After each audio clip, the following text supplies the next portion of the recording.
here. This is a movie that just came out, directed by Robert Zemeckis, starring Tom Hanks, Robin Wright.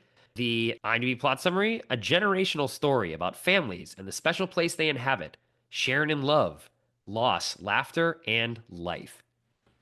Pretty corny summary. And actually that's the movie's kind of corny too. So I think that actually fits. So the film I was not a big fan of, but I'll start sort of with my thoughts on Hanks and how he worked in this movie, which this is big sort of reuniting with Robert Zemeckis. He's been working with him several times: Forrest Gump, Castaway, Polar Express. So it's an actor he's worked with many times before, and that's I think this kind of plays into the like familiarity and sort of ease. I think that Tom Hanks inhabits this role. Like he's worked with Zemeckis so many times, he knows how to do this.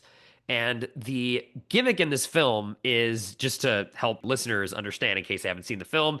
It's like one camera, the camera's locked, it's not moving. Camera doesn't move through the entire movie, and you're seeing an evolution over time of this one house and different generations that inhabit it. Though it's not in chronological order, they kind of cut it up a little bit. So you see Tom Hanks, who's a baby boomer in the film, much like he is in real life. You see him kind of grow up as a kid, and then he's a teenager, and then he turns into a middle-aged man, and then as an old man. And you get to see him throughout his entire life in this film. And what I thought was impressive to me, which is, there's a lot of movies that do this. You have to pay the same character over, many years.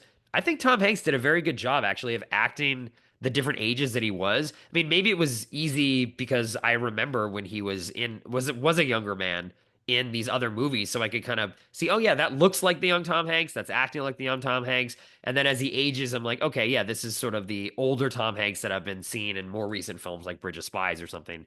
And I thought that was really well done on his part because sometimes you can tell that they're still an old man trying to pretend to be young. I didn't really get that, and a lot of that could have been also due to the visual effects, what I thought were Hmm. incredible in terms of the de-aging, just absolutely shockingly, especially in how they did it using AI instead of CGI.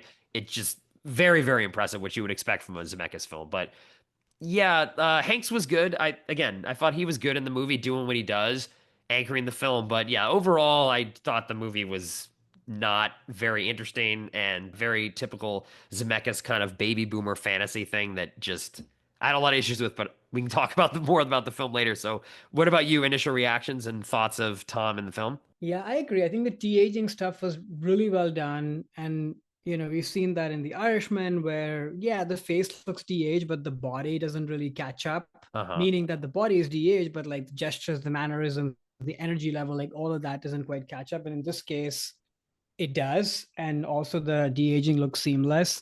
I think it's also helped by the fact that it's all constrained in one room, literally. So you don't really have to move a whole bunch. So it's maybe a little better. True. So I think that worked really well. I will say though, it bothered me a little bit that they didn't adjust the voice because Tom Hanks and Robin Wright have old people voices for even when they're 20-year-olds. Uh, And that definitely bothered me. And it took me a little bit to sort of just give in and accept that. I wish they'd done that, which to me feels like would be the easier thing to do. You can change the pitch of the voice. yeah. You've been doing that for decades, actually. So Right. I don't know why Interesting. they didn't do that. Like his gravelly older man voice was there at when he's 22 years old, which just was odd to me. But I think to me, he's good. I think Robin Wright is good. I wouldn't say this is like anything extraordinary in terms of performances, in the sense that they're not that big, they're not that subtle, but they're very dependable from Uh-huh. both of them. And Yeah. that's what you need in a movie like this, because the movie is anchored around that believability that it's the same people and you're seeing their life unfold in front of you. And I think, especially as they get older, I buy the relationship struggles, the said and the unsaid. Like I think all that was done very movingly, and I found that very impressive from the two of them. On the movie as a whole, I think I liked it more than you did. Hmm. I think I kind of went in with that mindset that this is probably going to be very trashy and just not well done. So maybe there's some of that, but I don't know. I am a sucker for time unfolding in front of you kind of movies. I like that. And I think what they did with this like single camera point of view in one room, but highlighting different objects and using that to then intercut between different storylines, I thought that was very clever. Yeah, And the I, for transition. once, yeah, never felt that this was like a gimmick. It felt, Hmm. I mean, it's very earnest, obviously, right? The themes of the movie are definitely corny, and you have to be in the headspace to kind of run along with it. But for after a very long time, I didn't feel that Zemeckis was just trying out a toolbox or a new gadget to tell a story. It felt like, no, he really wanted to tell a story like this, and this was the gadgetry in service of that. And I appreciate that and I applaud that. And then the themes of the movie, I think, yeah, the point they're trying to make is that people pass through the same house that you've lived in, and they all have their history, they all have their lives, they all contribute to the fabric of that room or that house. It's kind of cool to just sort of zoom out and see all these people and how their lives, it's all normal stuff of Right. birth and death and struggles with job and the people you love and the people you hate even though you love them, all of that.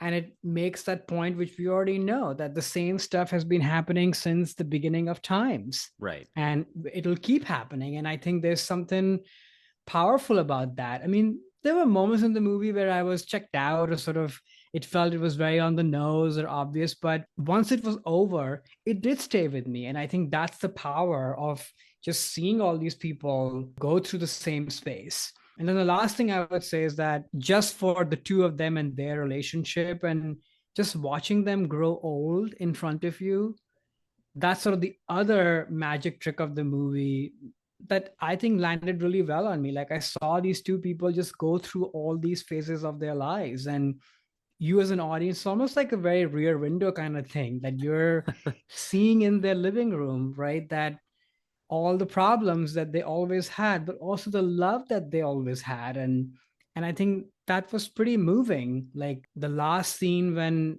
I guess, huge spoiler alert if you have not seen the movie, but she ends up getting Alzheimer's and doesn't remember really anything. And they're back in this house. They're old. They don't even live there anymore. They're not together, or maybe they are, sort of. It's It's unclear. unclear. Yeah. It's unclear, which is fine. But suddenly, some detail is shared by Tom Hanks that makes her remember that, oh, this is the same place. And even though throughout the movie, we hear her say, let's get a new house. I don't want to be here. This is your parents' home. Let's have more room and this and that. And then when he shares this detail at the very end, she's like, oh, I love it here. I've always loved it here, and that really stayed with me. Mm. It's powerful that as you get older, the things that you've maybe verbally panned or wanted more, and those things were true, but at the same time, those things also were meaningful because you built a life. Even that life, even if that life is not perfect, you still build that life, and that is worth something and being proud of and reminiscent about. So I don't know, I found the movie corny but also moving and deep. I will say Paul Bettany and a lot of, especially him, they're in a stage play. Like that Right. performance Yeah. is just outright bad in my mind. I wish somebody else would cast in that role. I think he got a different memo that you're in like a theatrical stage production. And I saw a little bit of that from Tom too, but that's the thing that maybe I disliked the most was some of the unevenness of the performances, as some were really loud and some were very low key. Yeah, on the performance piece, I definitely did feel the whole movie. I mean, I think this actually was due to the locked camera. It felt like just watching a stage play, which is a criticism I have for a lot of, especially films based on plays when they don't use a cinematic language. Now, I understand that that was the point of this movie to have a locked Right, camera. It's one shot. And I do think, much like you said, that technique I was impressed with, especially those scene transitions with the panels. I mean, this is based on a comic book and I think or right. graphic novel. I think Graphic that's novel, where yeah. they got the inspiration for those panels. Really reminded me a lot of Ang Lee's Hulk movie. He did a lot of that same stuff. Oh So that yeah. that was cool, but the performances really did feel like a play and to me that never works with, even like you said with Tom Hanks. But again, I think it was the fact that it was one shot because it was very odd. Maybe this is even more massive spoiler than the fact that she gets Alzheimer's. The very last shot, all of a sudden the camera starts moving, and to me, first of all, it was like very shocking. It's like, oh my gosh, like the camera's moving. And then all of a sudden it felt like a movie to me. And I was like, oh, like this all of a sudden the performances got better in the last Yeah. five minutes. I just weird. It was so weird. I'm like, oh, this really is something that bothers me when things just feel like movies feel too much like a stage play. But Like they all of don't a sudden it have to felt like a be that. movie when the camera moved Yeah. to I me. love that transition because It it was was amazing. so Yeah. That was shocking and really cool. amazing. Yeah. But the performers don't have to be that. I mean, there's one storyline in there about the guy who invented the lazy boy, or whatever. That was I my think favorite. they were doing an amazing job with the Yeah. performance. It really felt like you were taking a peek in their living room, and it was not stagey. Yeah. I thought Michelle Dockery was also very good. Like it wasn't stagey. It's sadly the main people Yeah. were stagey. Like they didn't need to be. So I think this was just, I think, a direction slash performance issue because it doesn't Yeah. have to be that way. Right, right. And like, I think the other major problem that I have with this movie, which again I will fully admit is my own issue, and we'll get into this a lot more when we do talk about Forrest Gump later, and maybe a trigger warning to all of our older listeners. But Robert Zemeckis, to me, is just a filmmaker who is obsessed with his own generation, right? The baby boomers, and he is the baby boomer director to me. All of his stories are funneled through that mindset, and the fact that this movie centers the bulk of the screen time, the main narrative, the people you're really supposed to care about is this baby boomer generation of Tom Hanks and Robin Wright growing up. Just really, to me, just like reeked of narcissism, self-importance. And I'm just like, okay, guys, like get over yourself. Which again, I know this is a lot of my own baggage I'm bringing into this, but I just started to be like, guys, like you're not more important than these other people in the movie. And actually, if it was more evenly distributed in terms of the stories that are being told, like I love the Lazy Boy story, the guy who's obsessed with flying airplanes. I'm like, oh, this is sort of interesting. Like getting a peek into the different parts of the American history that took place on this spot. I just don't care to hear about baby boomers whining about not being able to get housing. Like, really? You guys are going to whine about this? Oh, we need our own house. It's like, come on, like, slow your roll. And like, But those are I don't want to everyone's hear it. problem. Those are everyone's problems. That's, I know that movie was trying to say that, but again, it's just, again, my hang up with Zemeckis, especially his later works. It just feels like it's unique to them and they're the special hard ones that are dealing with these problems that no one else is dealing with, even though again, the housing thing with that generation is like, give me a freaking break.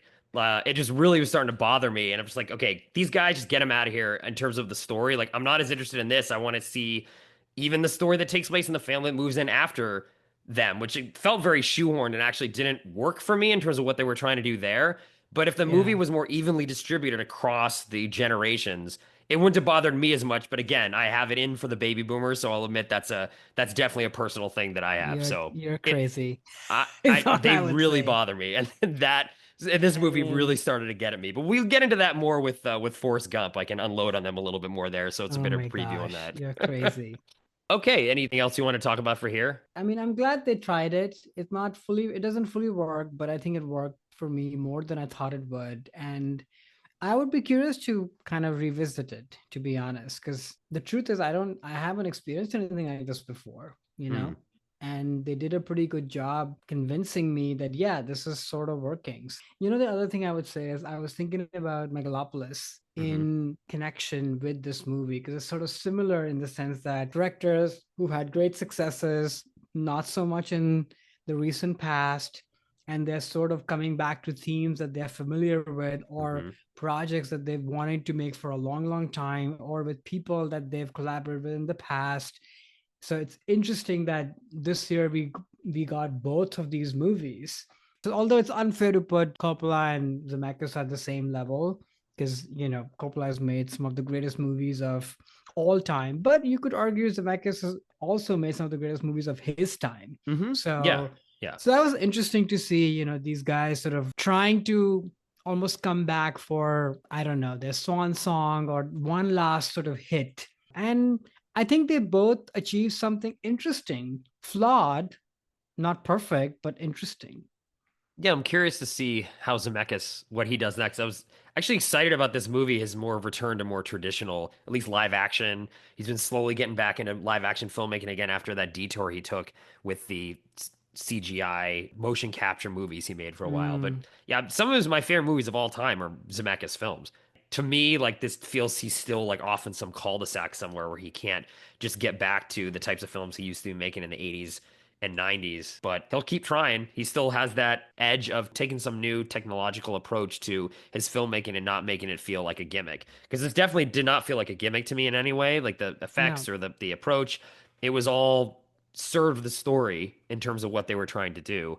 I just didn't really connect to the result of it, but I want Zemeckis to keep out there making movies. I just hope he makes more movies that are a little more interesting than this. Or not about boomers, it sounds like. Well, I think that is just him. Like his all of his movies are the boomer mind, inside the boomer mind. It's sometimes I want to be in there like Back to the Future, and other times I don't. Like here. Hi there, it's Alex. If you like the review and discussion Karan and I just had, make sure you subscribe to our channel, Movies That Shaped Us, to get full episodes. Every other Wednesday, Karan and I review a new release and then discuss 6 other movies made by that film's actor or director and how they shaped us. Subscribe right now or follow our podcast on Spotify or Apple Podcasts via the link in the description below. Hope you join us for the journey.